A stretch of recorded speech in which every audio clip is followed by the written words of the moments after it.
Hello dear friends, welcome to my channel best for banking. जैसा कि आपको पता है दोस्तों, आज आईडीबीआई जैम का एग्जामिनेशन था और इस वीडियो में मैं अपना सेल्फ गिवन एनालिसिस दूंगी। दोस्तों, मुझे एग्जाम का लेवल कैसा लगा, किस तरीके के क्वेश्चंस पूछे गए थे और मैंने कितने क्वेश्चंस अटेम्प्ट किए, सारी चीज़ों को मैं ब्रीफली डिस्कस कर देती हूँ इस वीडियो में आपसे। सबसे पहले जो बता देती हूँ, टाइमिंग जो मेरी थी वो 7:30 की रिपोर्टिंग थी दोस्तों, और जो एग्जामिनेशन की ड्यूरेशन थी वो 9 to 11 AM की थी। और सबसे पहले जो सेक्शन ओपन हुआ था वो रीजनिंग एंड डीआई का था। रीजनिंग में जो क्वेश्चंस देखने को मिले थे, सिलॉक्स के 5 क्वेश्चंस देखने को मिले थे, मशीन एंड इनपुट के 5 क्वेश्चंस, ब्लड रिलेशन के 5 क्वेश्चंस, क्रिटिकल रीजनिंग से 4 क्वेश्चंस, वर्ड फॉर्मेशन से वन क्वेश्चन देखने को मिला था, ऑड एंड आउट से 1 क्वेश्चन देखने को मिला था। ये सारे के सारे मिसलिनियस पार्ट मैंने आपको बता दिए जो मिसलिनियस में क्वेश्चंस पूछे गए थे। अब बात कर लेते हैं पजल की। पजल में सर्कुलर बेस्ड पजल देखने को मिली थी जिसमें नेम और प्लस पर्सन के साथ आपको वेरिएबल दे रखा था। दूसरी जो पजल थी जिसको नेवर स्किप्ड पजल बोलते हैं, जिसमें 9 पर्सन को सेट करना था, 3 डिपार्टमेंट्स दे रखे थे आपको। ऑपरेशनल था, रिसर्च एंड डेवलपमेंट था और थर्ड आपको फाइनेंस दे रखा था, जिसमें मैक्सिमम 4 पर्सन आप बैठा सकते थे और मिनिमम 2 पर्सन को एलोकेट करना ही करना था दोस्तों। इस तरीके से एक पजल थी दोस्तों। और थर्ड पजल थी बॉक्स बेस्ड पजल थी दोस्तों, जिसमें आइटम्स दे रखे थे, आपको सेट करना था। और जो फोर्थ पजल देखने को मिली थी वो पर्सन प्लस कंट्री के नेम के साथ थी, इससे भी 5 क्वेश्चंस देखने को मिले थे दोस्तों। तो इस तरीके से पूरा रीजनिंग का सेक्शन था दोस्तों कि ये रीजनिंग का पूरा था। अब बात कर लेते हैं इसी के साथ डीआई का भी सेक्शन जो अटैच था, उसमें किस तरीके की डीआई आई थी वो सारी चीज़ों को बता देती हूँ। डीआई सबसे पहले जो डीआई देखने को मिली थी वो टेबुलर थी दोस्तों, जिसमें डिफरेंस दे रखा था और रेशियो दे रखा था। तो वहाँ से आपको ईजिली एग्जैक्ट वैल्यू कैलकुलेट हो रही थी। उसके 5 क्वेश्चन थे, ईजिली डुएबल थी, सारे क्वेश्चंस बन रहे थे आराम से दोस्तों। बार ग्राफ आया था, बार में आपको 16 और 18 का टोटल दे रखा था ईयर्स का, और 2016 का अलग दे रखा था दोस्तों आपको उसमें बार ग्राफ में, और 18 का आप इजीली कैलकुलेट वहाँ से कर सकते थे। थर्ड जो लाइन ग्राफ देखने को मिला था दोस्तों, थर्ड जो हमारी डीआई थी वो लाइन ग्राफ से रिलेटेड थी।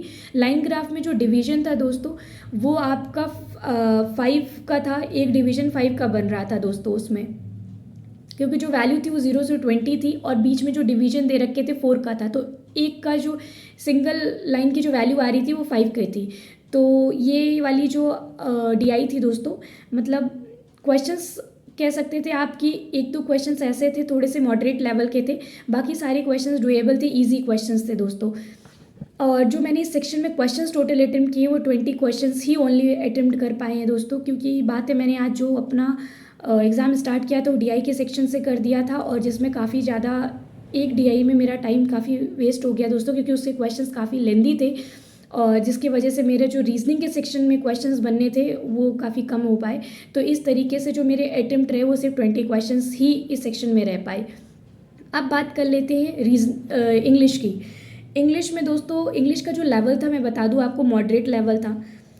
आरसी के 8 क्वेश्चंस देखने को मिले थे, जिसमें 3 तो सिनोनिम के ही क्वेश्चंस थे दोस्तों, जिसमें स्पेस एक वर्ड आया था, स्पेस का मैंने एरिया लगाया हुआ है, डिस्टेंस का सेपरेट लगाया है और नेम का लेवल लगाया है। अगर आपने भी यही मार्क किया हो या आपने कुछ और भी मार्क किया हो तो प्लीज़ एक बार कंफर्म कर दीजिएगा कमेंट सेक्शन में दोस्तों इस सारे सिनोनिम को।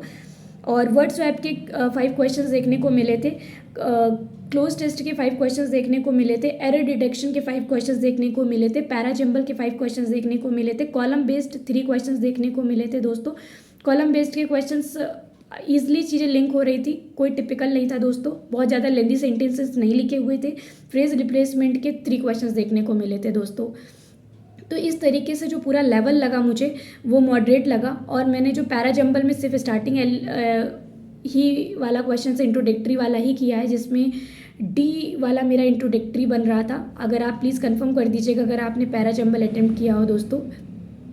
इस तरीके से पूरा इंग्लिश का था सेक्शन दोस्तों।